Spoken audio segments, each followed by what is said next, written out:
Mr. Prime Minister, Honorable Prime Minister, I would really request you, since you've been here for the better half of 1 hour, ये भी सुनते हुए जाइए sir, डरिए मत sir, डरिए मत, 2 बार आ गए सर.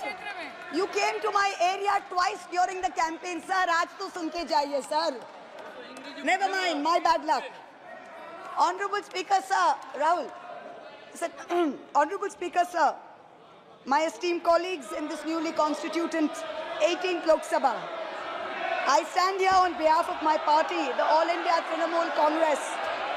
कोई बात नहीं, वो मेरे LOP है, वो already मुझे सुन चुके हैं, वो मेरे LOP है.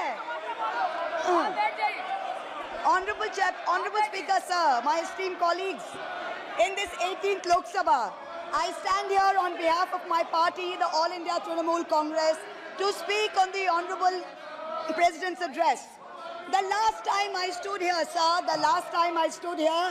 I was not allowed to speak. I was not allowed to speak. आप लोगों ने let me finish. Dimple, let me finish. House Guys, order में आने की ignore. please. Let me finish. And जिसको जाना है, please जाइए, no problem. The last time I stood here, I was not allowed to speak. But the ruling party has paid a very heavy price for throttling the voice of one MP. मुझे बैठाने का चक्कर में जनता ने आपके 63 सदस्यों 63 जन को परमानेंटली बैठा दिया. You have gone down from 303 to 240. In my maiden speech in the Lok Sabha in June 2019, I spoke on the 7 signs of fascism that were taking over this country. 5 years to the date, on June 27, 2024, this House saw the unprecedented scene of the marshals welcoming the President of India, the Honorable President, with a Sengol in their hand. The Sengol is a symbol of the supreme authority of a monarch. It has no place in the temple of a constitutional democracy. But, Honorable Speaker, sir, it is understandable why this happened. Because the BJP has still not understood that their 303 brute majority, their Rajtantra, has been reduced to a 240-seat minority by the Loktantra. They are still living in the world of the Sengol. This sudden changed reality, this new reality, is yet to sink in for the treasury benches and especially for the speechwriters of the Honorable President's address. The speech that the Honorable President read out, she said, the people of India have elected a stable government with a clear majority. Please do not embarrass the office of the President by using poorly edited cut and paste versions of old speeches. This is not a stable government. It depends on multiple allies with a history of U-turns. It has not got a simple majority. The BJP is 32 short of 272. It is going to be a very hard landing for the treasury benches, as was obvious today. This time, there are 234 warriors this time, firmly united, and we have walked through fire to walk through these doors, so you will not be able to shut us up this time the way you did last time. There are numerous statements in the Honorable President's address that defy even a tenuous link to truth and to reality. Like in my 2019 maiden speech when I spoke on 7 signs, today I have picked out 6 themes from the Honorable President's address, and I will analyze how each of them is an exercise in fallacy and exercise in untruth. The address covers many issues, but I have chosen 6 themes. The first theme, the Northeast. The Honorable President's address says that the government has increased allocation for the Northeast by 4 times, has worked for increased and lasting peace in the area. Now, I have one question. Why is the word Manipur nowhere in the speech? Why do we refer to the generic Northeast? During the Lok Sabha campaign, the BJP, the ruling party, the Honorable Prime Minister mentioned many words beginning with the letter M. Musalman, Mullah, Madrasa, Mughal, Mutton, Machli, Mujra, Mangal Sutra, But not once did they mention Manipur. We don't need to act east. The government says we want to act east. We don't need you to act east. Look east, walk east, and most important, embrace east. I stand here for my brothers and sisters of Manipur, and I quote the revolutionary poet Pablo Neruda. One morning the bonfires leapt out of the earth. One morning the bonfires leapt out of the earth, devouring human beings. And from then on, the fire. From then on, blood. Come, see the blood on the streets. Come, see the blood in the streets. Please go to Manipur, see the blood in the streets. The second theme in the President's address, women empowerment. The speech says, women in our country have been demanding greater representation in the Lok Sabha and Vidhan Sabhas, and today they stand empowered by the Women's Reservation Act. This is a complete untruth. Firstly, you conveniently delayed reservation for women in parliament because you actually fear women. You fear Nari Shakti. You want their support, but you certainly don't want us here. The 17th Lok Sabha had 78 women, 14.3%. The 18th Lok Sabha, this Lok Sabha, has only 74 women. 4 women less than last time, only 13.6%. The ruling party, the BJP, had called a special session to bring in the Women's Reservation Bill. They have got a shameful 30 women MPs out of 240, only 12.5%. It is only Mamata Banerjee's Trinamool Congress that in 2019 had 37%, and even this time has got 38%. The President's address talks of a comprehensive campaign by the government to enrich and make 3 crore women Lakhpati Didis. All that we have seen so far is a far more comprehensive campaign to make 1 Arabpati Dada. I'm sure I don't need to take his name in this house. I'm sure we all know who we are talking about. The third theme, Kashmir. The address mentions that after decades of shutdowns and strikes, the Kashmir Valley has voted in an atmosphere of stability and security. But if abrogating Section 370 was such a good idea, why did the ruling party, the BJP, not even dare to put up candidates in the 3 valley seats of Anantnag, Baramulla and Srinagar? If 370 was such a big deal and you were going to campaign on the basis of 370, you did not even dare to fight the seats. The Kashmir Valley has voted in MPs who were against your 2019 decision. You downgraded Ladakh into a union territory. You told them it was a temporary move. Today, 5 years later, the Ladakhis are still waiting. They have not got back their statehood. You have not given them a legislature. You have not included them in the 6th schedule. You have not given their demand of 2 separate seats of Leh and Kargil. As a result, in the current Lok Sabha, the Ladakhis have relegated you to 3rd position in the Lok Sabha. You lost it. The 4th theme in the Honourable President's address, the Election Commission of India. The speech expresses gratitude to the ECI for conducting the largest election in the world. With all humility, with no intent to denigrate the office of what used to be the august constitutional body of this land, let us as members of this opposition put on record that we won in spite of the EC, not because of it. The commissioners chosen by a government-dominated panel in willful disobedience of the Supreme Court turned a deaf ear to the most egregious violations of the Model Code of Conduct by the ruling party, by the Honourable Prime Minister with his hate-filled speeches and his divisive religion-based rhetoric. This country has been ashamed and disgusted by the language used against minorities during this campaign. This election will go down in history where an eager and compliant election commission turned a blind eye and a deaf ear against the excesses of the ruling party when the MCC was in effect. Opposition leaders were arrested, party accounts were frozen, ED and CBI even came into our election offices with impunity. Ultimately, the voters took charge and they said, "Bahut ho gaya." Enough is enough.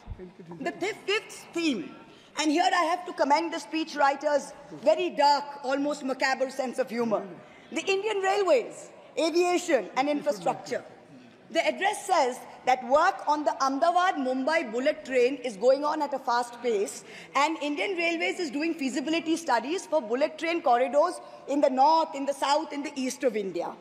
Now, I'm going to ask the government a question. Why are you, Honorable Chairperson? Is this a cruel joke? You are sanctioning 1,08,000 crores, 1,08,000 crores for one single Mumbai-Ahmedabad bullet train.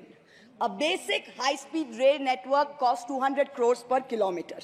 The Indian Railways is touting the Kavach anti-collision system. It's an automatic train protection system as the cheapest in the world. Says 50 lakhs per kilometer is the cost. The total rail tracks in India is roughly about 126,000 kilometers. So the cost of covering all of India with Kavach is going to be 63,000 crores. All of India's Kavach costs 63,000, and one single Ahmedabad-Mumbai bullet train costs 1,08,000. Please look at the numbers. Last June in Balasore, 3 trains collided, 296 people died. The ministry said Kavach was not operational on that route. Last week, Kanchenjunga Express collided with a goods train in New Jalpaiguri. 10 people died. Again, the ministry said Kavach is not operational on the route. The Economic Times had a survey which said at the current level of funding, it will take 50 years for all of India to be covered under Kavach. And you're telling us about bullet trains. And please don't start shouting about what it was during Nehru's time. We don't know and we don't care. False equivalences cannot take the place of real body bags. The address mentions about how India is apparently the 3rd largest domestic aviation hub of the world. In truth, India's airports have become domestic hazard hubs. First in Jabalpur, then in Delhi, then in Rajkot. Newly constructed airports have canopies falling down, killing people. The newly constructed Rampath in Ayodhya has had 3 cave-ins in the last week. The Pragati Maidan tunnel is flooded. The Atal Setu has developed cracks. The Ram temple's roof is leaking. This is exactly what happens when infrastructure is poorly planned and rushed in order for photo opportunities by the Supreme Leader. Yes. The sixth theme, competitive cooperative federalism. Honorable Chairperson, sir, the last decade saw the most brutal government-sponsored throttling of cooperative federalism that this country has ever seen. I speak for my own state of West Bengal. The centre has withheld 7,000 crores in Manrega funds. 17 lakh households have been deprived for work already done. It has held back 8,200 crores under the rural housing scheme, over 11 lakh houses sanctioned but not paid. Another 1,000 crores has been held back in pension and PMGSY. A total of 16,000 crores. When we went to meet the Rural Development Minister, we were dragged out by the Delhi police and bundled into prison vans. Last week, as a delegation, we went to meet with Atishi of the AAP, who was on hunger strike. Look at what is happening in the AAP government in Delhi today. The Aam Aadmi is in power in Delhi. There was a 1994 water sharing agreement which mandated Haryana to release 613 million gallons of water per day to Delhi. Haryana is run by the BJP government, and they have reneged on this agreement. They are releasing 100 million gallons less per day, as a result of which 28 lakh people in Delhi are having to go without water per day. This government's competitive cooperative federalism seems to be an exercise in how to compete on how to choke opposition-run states. भैया हमको बैठाना आप पे बहुत भारी पड़ा, हमको मत बिठाइए, बहुत भारी पड़ा आप पे, बहुत भारी पड़ा. The government spent the past 5 years. Honourable member, kindly you address to the chair. The government spent the first 5 years in almost perfecting an elected autocracy.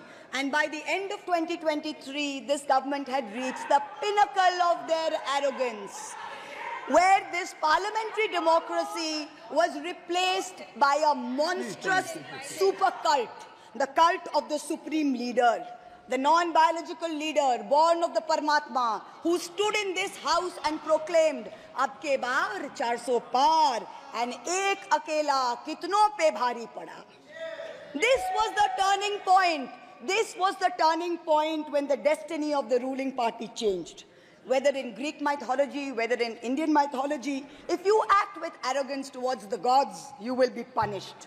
We have 33,000 gods in India, but in our democracy, the most supreme of them is the Gana Devata, the Lord of the people, and they have punished you. You may have formed the government again, but yours is a Pyrrhic victory, a victory which inflicts such a devastating toll on the victor that it is tantamount to a defeat. In Bengal, the supreme leader started his Vijay Sankalp Yatra on March 1st in the constituency of Arambagh, then came to Krishnanagar, then came to Barasat, ended on May 29th in Calcutta. मेरे ऊपर तो विशेष कृपा की उन्होंने दो बार आए. The BJP lost all these seats. The Honorable Prime Minister did 23 campaign meetings in Bengal and lost in 20 seats. In Maharashtra, the Honorable Prime Minister campaigned in 18 seats. The NDA lost in 15 of them. एक अकेला कितनों पे भारी पड़ा. In Punjab, he campaigned in Hoshiarpur, in Jalandhar, in Patiala, in Gurdaspur. The BJP all lost all the 4 seats. एक अकेला कितनों पे भारी पड़ा. In Rajasthan, he campaigned at Banswara with the most disgraceful references to Muslims. In outright violation of the law, the EC kept quiet. Not only did the BJP lose Banswara by over 2 lakh votes, the BJP, which had won 25 on 25 in 2019 and won the state government only months ago, came down to 14 seats. Ek akela kitno pe bhari pada. 3 states, Uttar Pradesh, Maharashtra and Bengal, account for 170 seats. That is exactly 1/3 of India. The BJP won in only 54 of them. Ek akela kitno pe bhari pada. In 2019, the Prime Minister, the Honorable Prime Minister, had taunted the now leader of the opposition by saying that he must have used a microscope to find that one single seat in India where the minority were in majority. Honorable Chairperson, sir, it is so ironic that today the majority needed no microscope to turn the BJP into a minority. जहाँ भी majority है, वहीं आप ही minority बन गए. आप तो घुस-घुस के मारने वाले थे ना, इस बार तो जनता ने घुस-घुस के मार दिया. The treasury benches have always claimed that the opposition lacked in hard work and in merit. We are all part of a Parivarvad. We are dynasts. Whereas they are proud to be part of a meritocracy. They are proud to be part of a Modi ka parivar.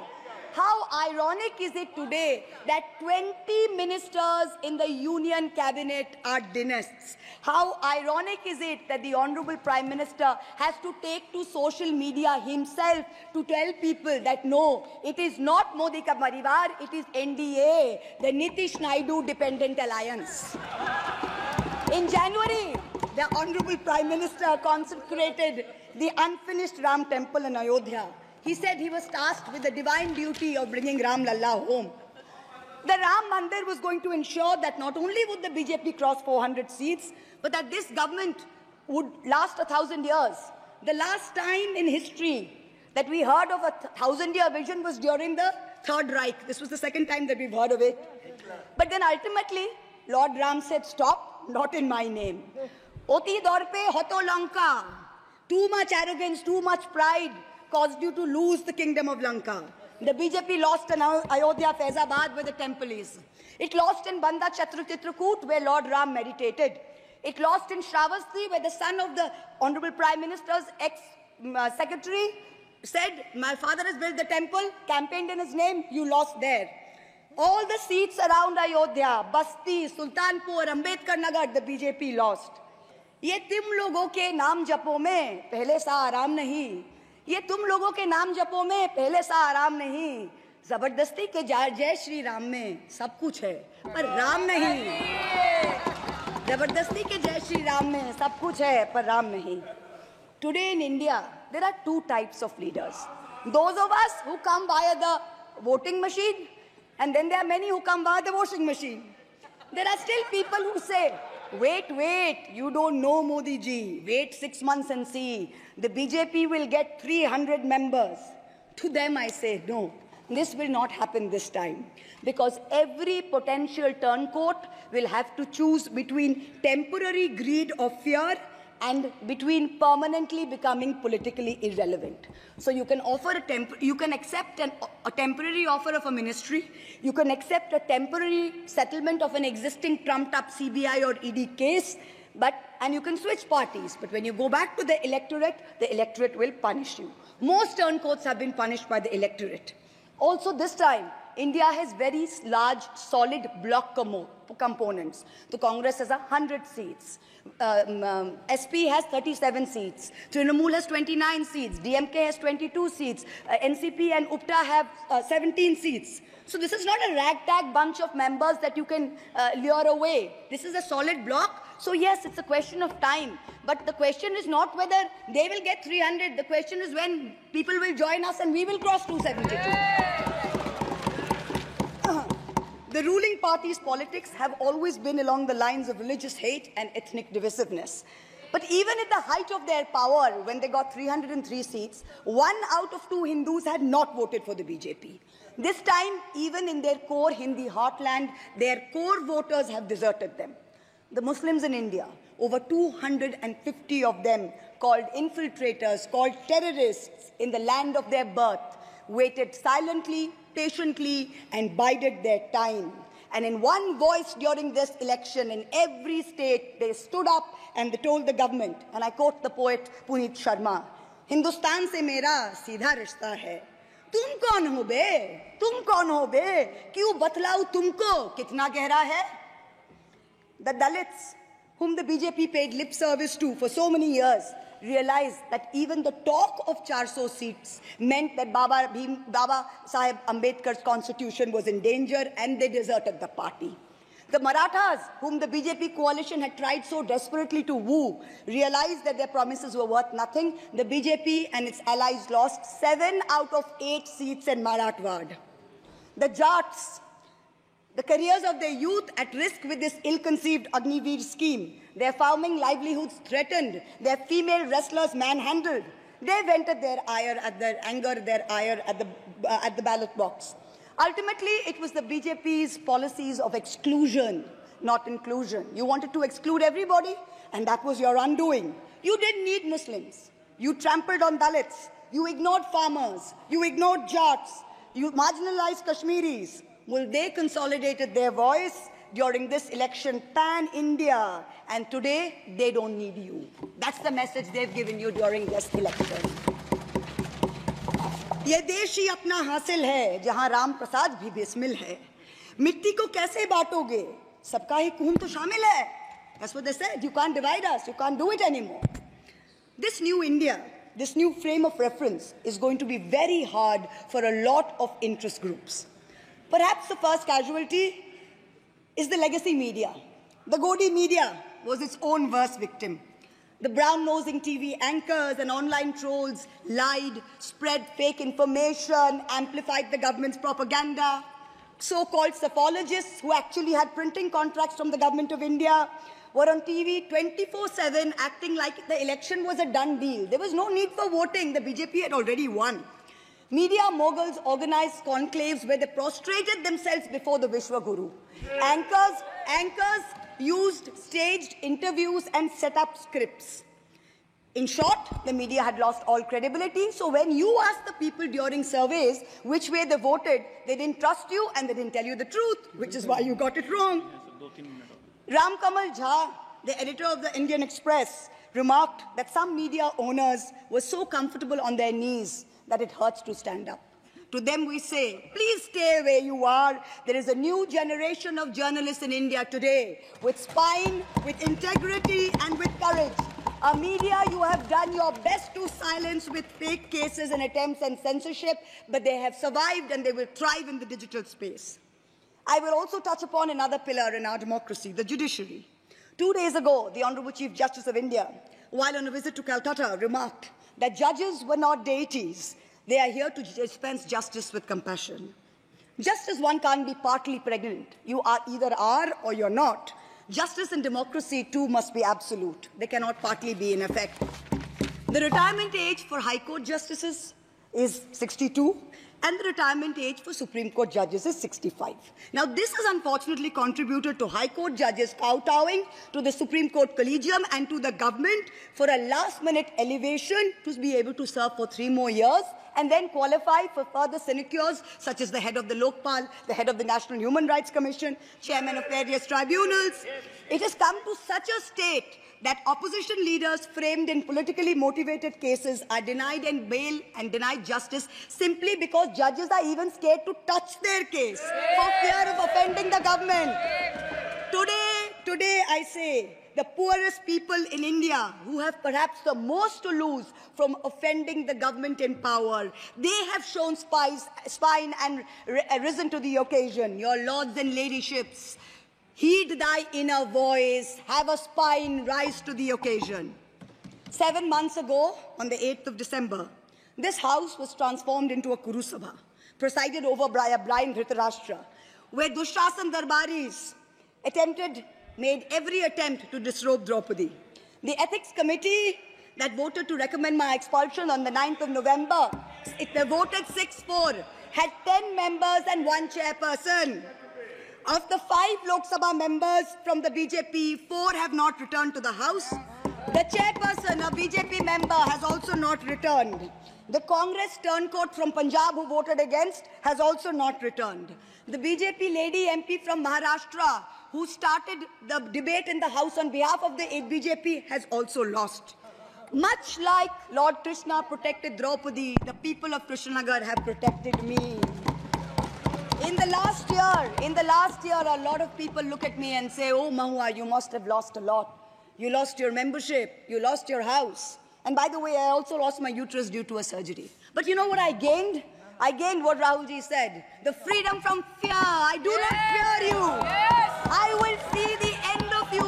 We will see the end of you.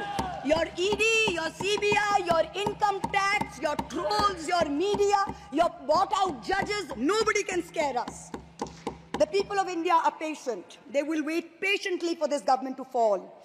And I hope that whoever writes the next speech for the Honorable President of India will give her the respect and the honor due by not filling it with falsity. This government has dishonored the office of the President by giving her a script that is full of lies. We wait, and the people of India wait, for the restoration of her honor and for the honor of her august office. It is in this hope that I bow my head to the holiest of our books in its 75th year of adoption. Hail the Constitution, Joy Sangvidhan. Thank you.